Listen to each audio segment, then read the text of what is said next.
자, 경물론 강의 시작하도록 하겠습니다.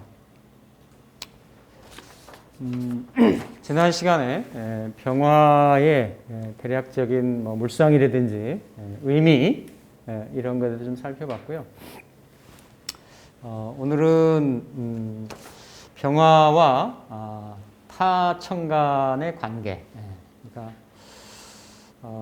보통 우리가 이제 그 천간은 일간을 포함을 해서 연월 일시 사위, 그렇죠? 네 군데의 그 위치가 있습니다. 위치가 있고 천간은 이제 드러나는 자리이기 때문에 이렇게 이제 일간이 태어나서 평생을 살아가면서 자기의 고유의 성향이나 특징 이러한 부분들을 드러내면서 이렇게 표출하면서 발현하면서 이렇게 이제 존재감이 드러나는 그런 이제 자리들인데 각각의 이제 그 일간이 갑에서부터 개까지 어떤 일간으로 오행으로 자리하느냐에 따라서 구성들이나 이제 매칭들이 좀 달라지는 거죠. 계속 반복적으로 말씀드립니다만은 자평인전이나 이제 다른 데에서는 천간에 드러나는 성향 가지고 서로 조합이라든지 희기라든지 호불호 이런 거를 나누진 않았습니다. 물론 사길신, 사융신이라 해서 크게 큰 카테고리로 이렇게 구분한 거는 있었죠. 구분한 건 있었는데 이렇게 좀 자세하게 양천간, 갑병무경임, 또 그리고 음천간, 을정지신계에 따라서 결국은 천간은 10글자고 지지는 12글자이기 때문에 이런 서로의 이제 조합 관계에 대해서 이렇게 말씀을 드리고 있는 건데 갑이 다르고 을이 다르고 그러니까 천간은 10글자로 매칭이 되어 있지만 이게 또 병의 모습이 좀 다르다라는 겁니다. 병. 그래서 그거는 일견 일리가 있습니다. 갑이 상징하는 거하고 같은 양이라고 하더라도 병이 상징하는 물상은 다르다. 갑은 뭔가 시초, 시작, 출발 하는 그러한 의미, 그렇죠? 직진성 이런 의미라고 하면 병이라고 하는 거는 지난 시간에 쭉 살펴봤습니다만은 그냥 태양인 거죠, 그렇죠? 태양인 겁니다. 태양은 계절에 따라서 물론 작용하는 의미들이 좀 다를 수가 있겠지만 그대로 자연계에서도 보면 하늘에 태양이 떠 있어가지고 만물에게 골고루 광명을 빛을 내려줌으로 해가지고 그 만물들이 어떤 살아갈 수 있게끔 하는 존재할 수 있게끔 하는 그 근원을 제공을 해준 것이 병화의 어떤 소명, 사명이다라고 하는 거죠. 그렇기 때문에 이 그 병화는 태양의 물상을 가지고 있다. 그래서 그럼 이 병화가 내가 일간이 병화로 이렇게 태어났다라고 하면 그러면 이 병화는 어떠한 작용력이 되었을 때 가장 병화의 존재성이 드러날 것인가? 이런 부분을 한번 생각해 볼 수 있다라는 얘기예요. 그러니까 우리가 자연계에서 자연법에서 볼 수 있는 부분하고 이미 사주 명리 팔자라고 하는 것도 자연의 한 그죠? 속성을 취해 가지고 형상화된 그런 상징 부호 체계이기 때문에 자연의 근본 카테고리 내에서 벗어날 수가 없다고 하는 거죠. 그래서 병화는 하늘에 있는 태양이고 기본적으로 만물을 생육시키는 근원 에너지가 되는 그러한 존재이기 때문에 태양이 그러면 이렇게 빛을 비춘다라고 하면 이 태양의 빛을 받아가지고 빛을 받아서 이 빛을 태양을 좀 더 빛나게 해주는. 그러니까 우리가 흔히 말하는 하늘에 있는 광선이 태양의 어떤 그 빛이 뭔가 이렇게 만나가지고 태양의 존재를 더 부각시켜주는 그런 대상, 매개체. 그거를 우리가 이제 임수라는 거죠. 임수. 임수. 그러니까 임수가 십성으로 여하든지 간에 기본적으로 태양이 자기 역할을 존재를 하려면 항상 드러나 있어야 돼요. 원래 태양은 항상 있죠. 지구가 돌아가면서 이렇게 그 자전공전을 하는 거지. 근데 어쨌든 입장에서 보면 그게 태양이 떴다 졌다라고 하는 운동성으로 보이지만 항상 태양은 가려 있으면 안 된다. 가려 있으면 안 되고 자기의 존재감이 드러나면 좋은 거예요. 드러나면. 그래서 태양을 가리는 역할들을 하는 게 계절에 따라 물론 다를 수가 있겠지만 가장 대표적인 게 우리가 흔히 그렇죠? 이렇게 병화 입장에서 보면 이제 개수라고 하는 겁니다. 개수. 개수. 그러니까 개수는 이게 존재하는 곳이 하늘이죠. 그렇죠? 하늘. 물론 이렇게 실제로 보면 하늘과 땅을 왔다 갔다 이렇게 얘기합니다. 그렇죠? 하늘과 땅을 하늘에 올라가서 구름이 돼서 이게 무거워지면 지상으로 내려와서 비로소 많은 만물을 생육을 시키고 그리고 이게 더 증발이 되면 다시 이렇게 하늘로 올라가고. 그러니까 같은 물이라고 하더라도 이게 하늘로 올라가면 천우가 되는 거고, 천우가 되는 거고, 땅에서는 그렇죠? 땅으로 내려오면 이게 뭐가 됩니까? 강도 되는 거고, 하도 되는 거고, 그렇죠? 이렇게 해도 되는. 그러니까 이렇게 어떤 머물러 있는 물, 고여 있는 물 그런 형상이 되는 거죠. 그래서 같은 병하고 개는 머무르는 자리가 다 하늘입니다. 하늘. 그렇죠? 하늘에서 병화는 빛나야 되는데 비라고 하는 존재는 어떻습니까? 비는 이렇게 병화를 가린다라는 거죠. 가린다라는 거예요. 물론 일십성으로 보면 이거는 정관입니다. 그렇죠? 수국화를 하니까 정관인 거예요. 정관인데 본래 태양의 존재 자체의 속성을 십성으로는 수국화를 한다는 게 되지만 물상 자체로 보면 병화의 존재성을 발현이 드러나는 것을 가린다가 되는 거예요. 그러면 병화 입장에서는 병화는 하늘에 있고 땅에 있어서 이렇게 병화의 존재감, 이런 존재감을 반사시켜서 그 병화를 좀 더 아름답게 더 부각시켜주는 그러한 존재가 임수의 모습이라는 거예요. 임수. 그래서 병화하고 임수는 특히 십천간의 궁합이나 조합 중에서 가장 넘버원입니다. 가장 넘버원이에요. 병화는 일반적으로 화의 대표적인 성분이고 임수도 수의 대표적인 성분이지만 어쨌든 병화는 임수를 만났을 때 이걸 보면 칠살이잖아요. 실제로 보면 그렇죠? 칠살인 거예요. 근데 이렇게 칠살을 만났을 때 병화의 그러한 존재감이 더 부각이 된다. 아이러니하게도. 그러니까 이거를 우리가 칠살이나 정관이나 사흉신이나 사흉신이나 사길신이나 이런 부분으로 분리를 할 수 있지만 다 십천간의 구조에 따라서 서로 반응하는 호불호가 다르다. 그게 자연의 법칙이 들어간 거죠.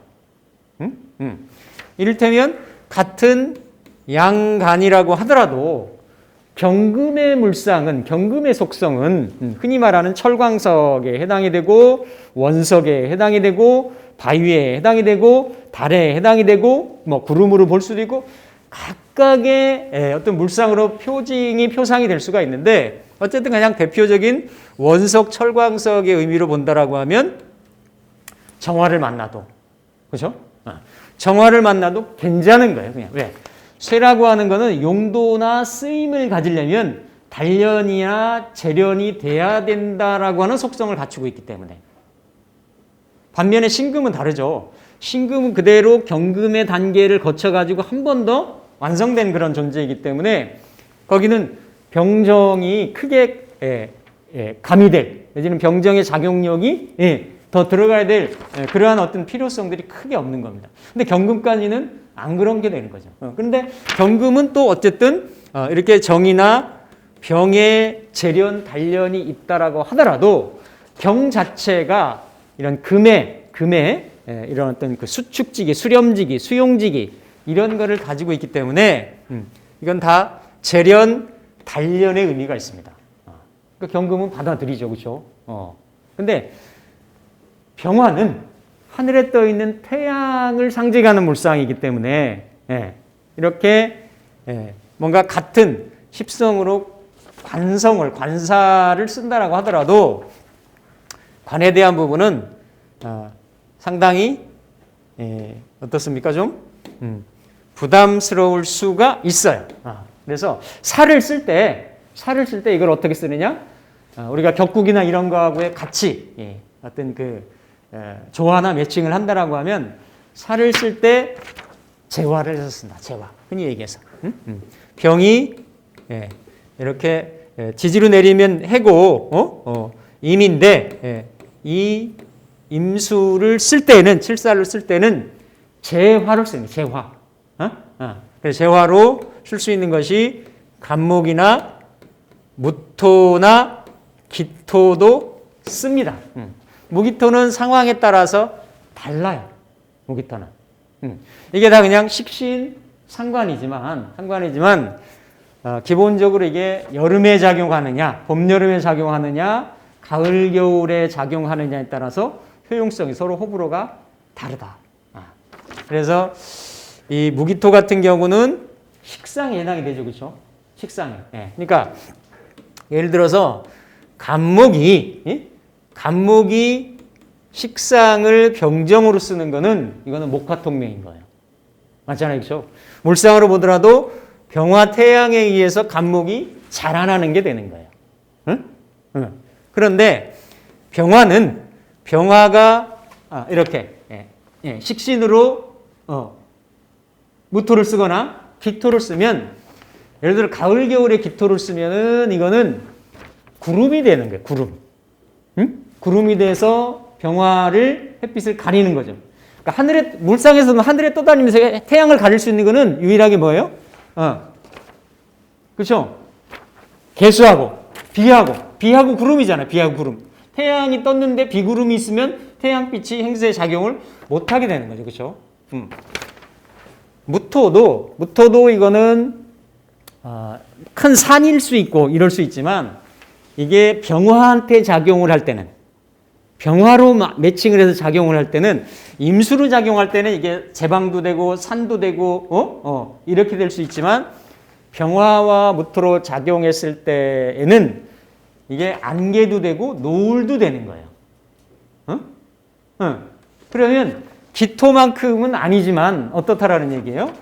노을이 지면 병화의 존재감이 물론 그게 아름다울 수도 있겠지만 한낮에 정오에 태양이 딱 원래 그 태양의 상징을 딱 표징을 하는 거지 이렇게 일락서산하는 내지는 그런 그 황혼역의 태양을 가지고 태양스럽다라고 보지는 않는단 말이에요. 일반적으로. 그러니까 이렇게 유분리, 호불호가 상황에 따라서 있을 수가 있는데 이 임수만큼은 앞서거니 뒤서거니 할 수가 있어요. 무슨 얘기냐면 보통 대부분의 궁통의 원리나 이런 자연법의 원리라는 것은 하절기하고 동절기, 추나기하고 추동기 이럴 때에는 조를 이렇게 좀 맞춰서 씁니다. 맞춰서 쓰는데 이렇게 병화 같은 경우는 오히려 당연히 뭐 하절기에는 조로 맞추느라고 임수를 쓴다라고 하지만 실제로 동절기도 임수를 쓴단 말이지. 이 병화의 존재성이 드러난다라고 하는 측면에서. 그래서 물론 어떤 거를 먼저 쓰느냐, 나중 쓰느냐의 문제점은 순서는 있겠지만 전체를 대체적으로 보면 임수를 거의 다 많이 쓴다.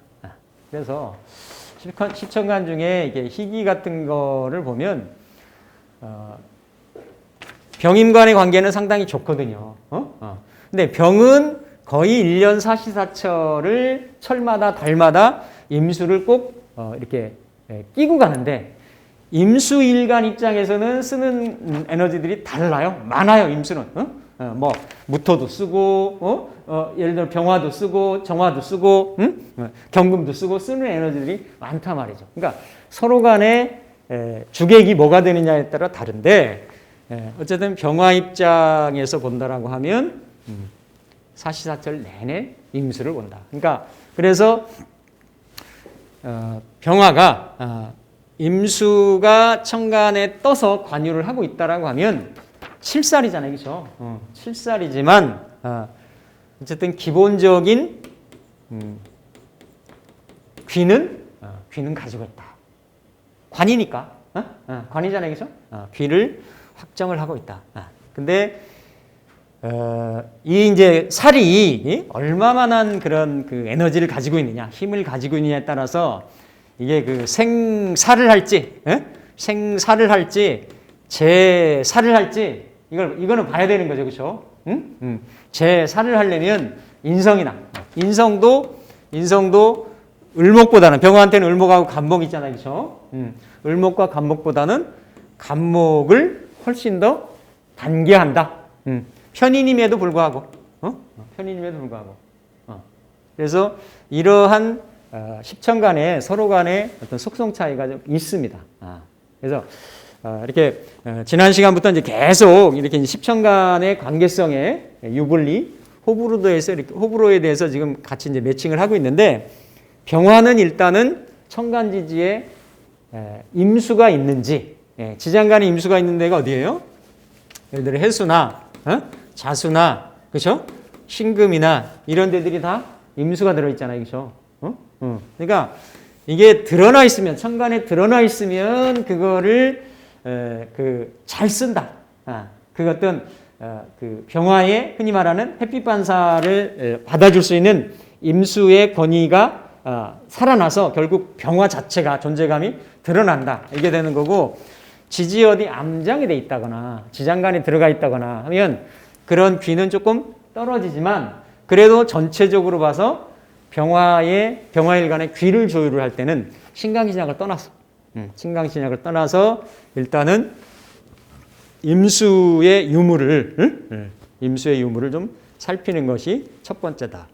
그래서 각각이 다르죠. 간목 같은 경우는 경금하고 정화의 조합을 많이 본다라 그랬잖아요, 그렇죠? 사시에 따라 가지고 을목 같은 경우는 병화를 첫 번째로 보죠, 그렇죠? 을목이 병화를 보는 거고, 그래서 이 병화 같은 경우는 어쨌든 이렇게 간목을 이렇게 우선으로 본다. 그래서 우리가 알고 있는 어떤 자평이나 이런 부분하고 이제 어떤 각 월마다 어차피 자평도 월지 격국에서 올라오는 거 가지고 격을 잡아서 성이든 패든 이런 걸 이제 보는 내용이니까 병화 같은 경우는 살을 그냥 쓸지 아니면 이렇게 생살을 할지 아니면 재화를 해서 할지. 우리 보통 일반적으로는 재화하는 거 이런 걸로 많이들 알고 있잖아요, 그죠? 근데 이거는 병화가 놓여져 있는 주변의 환경에 따라서 다 다른 거다. 다 다른 거다. 근데 근원적으로 본질적으로 보면 병화는 임수를 만났을 때 병화의 존재감이 어떻다? 가장 잘 드러나고 발현이 될 수가 있다. 라는 이런 측면으로 크게 이렇게 어떤 그 경물에 대한 부분을 보신다라고 하면 보통 일반적으로도 우리가 보면 그 양간들은 어쨌든 이렇게 속성상 이렇게 살에 대한 부분에 내성이 있는 거고 음간들은 좀 살에 대해서 내성이 조금 음일간들은 약하잖아요, 그렇죠? 그러니까 살을 제어해서 쓰기보다는 음일간들은 자기 에너지를 설하는 식상을 위주로 이렇게 보는 거고 그리고 양간들은 제사를 해서 쓰는데 특히 병화일간은 임수하고는 그런 어떤 유정한 관계가 있기 때문에 첫 번째로 살피는 것이 맞다. 그래서 전체적인 우리가 흔히 얘기하는 격국의 성립, 성패, 유무 이런 걸 보면서도 이렇게 물상을 같이 적용하고 공부하면서는 십천간의 본질, 십천간의 속성에 따라 가지고 매칭이 좀 잘 이루어졌는지 여한지 이런 거를 부차적으로 살핀다라고 하면 명을 좀 살펴보는데 조금 더 유리한 측면이 있지 않을까 이렇게 보여지는 겁니다. 그래서 이제 그 병에서부터 이제 쭉 보면 이제 나중에 보면 결국은 갑에서부터 그렇죠? 갑에서부터 개까지 가잖아요. 그럼 나중에 개수 해석할 때는 개 갑이 다시 나오죠. 맞죠? 이것도 병갑도 갑병에 나오는 겁니다. 근데 가만히 연구를 해보면 이렇게 그 일간 입장에서 그러니까 서로 조합이 매칭이 되는 좋은 조합이 있고 그 일간 입장에서는 좋아하는데 상대방 일간 입장에서는 안 좋은 그런 구조가 또 생겨요. 하다 보면 서로 간에 따라서 그래서 이런 것도 보면 그 각 일간의 이렇게 그 오행의 속성에 따라 가지고 서로 유불리나 희기를 볼 수도 있는 거고 또 뭐 여러 가지로 쓰임새가 있을 수 있죠. 뭐 이렇게 비즈니스상이나 아니면 남녀간의 어떤 궁합이나 이런 것도 그냥 일반적으로 오행궁합 내지는 십성궁합 뭐 상생상극궁합 이런 것도 볼 수도 있지만 이렇게 물상에 대한 서로 간의 유불리, 호불호 이런 걸 가지고 볼 수가 있다. 그래서 첫 번째 이제 병이 갑을 봤을 때 때는 일반적으로 편인이잖아요, 그렇죠? 편인인 거예요. 그래서 병이 갑을 보는 구조는 갑이 병을 보는 구조만큼이나 서로 간에 좋아합니다. 서로 간에 일반적으로 보편적으로 물론 이거는 절대적인 거는 아니에요. 보편적으로 일반적으로 그렇다라는 얘기입니다. 만약에 사주 8글자 내에서 차지하는 포지션이 좀 안 좋은 작용을 한다. 흔히 얘기하는 우리가 기신이나 어떤 흉신이나 이런 작용을 한다 손 치더라도 이렇게 그 병화한테는 간목의 작용력이 일반적으로 을목보다는 더 유리할 수 있는 그런 여지가 많이 있다라고 하는 겁니다. 왜냐하면 갑하고 병의 관계는 그렇죠, 나무와 태양의 관계인 거예요. 그러니까 자연스럽게 간목한테는 이게 식신으로 설이 돼가지고 태양의 작용력에 의해서 간목이 자라는 형상이 되는 거고, 그렇죠? 또 병하고 간목의 관계는 이렇게 큰 나무 숲에 태양이 떠가지고 그 태양으로 나무를 키우는 게 되는 거예요. 그러니까 그냥 보면 목생화해서 자랄 것 같지만 태양이 있기 때문에 어때요? 나무도 이렇게 그 흔히 말하는 요즘 말하는 우리 광합성 같은 거 있잖아요. 그런 형상이 되는 거지. 그래서 이렇게 물상으로 보면 태양하고 간목, 나무의 관계는 아주 좋은 적절한 궁합이 되는 거죠. 비록 이것이 이렇게 그 십성으로는 우리가 흔히 사용신이라고 하는 이런 그런 그 편인의 관계성이라고 하더라도 상당히 긍정적인 조합이다. 그래서 이렇게 병하고 갑하고 병의 관계를 비조부혈이라고도 하고 비조질혈이라고도 해요. 이게 이게 질부혈. 부는 이렇게 그 질은 이렇게 내달라 들어간다라는 거고 이렇게 부도 이렇게 그 꿇어서 엎드린다라는 거예요. 이게 이제 다 무슨 얘기냐면 날아가는 새들이 그 새 둥지 안에 새 새끼가 들어있을 거 아니에요. 그 새 새끼한테 먹이를 주기 위해서 부지런히 들락날락하는 모습을 비조질혈, 비조부혈이라고 해요. 그러니까 원래는 이렇게 병이 갑을 만나는 것을 비조부혈이라고 하고 갑이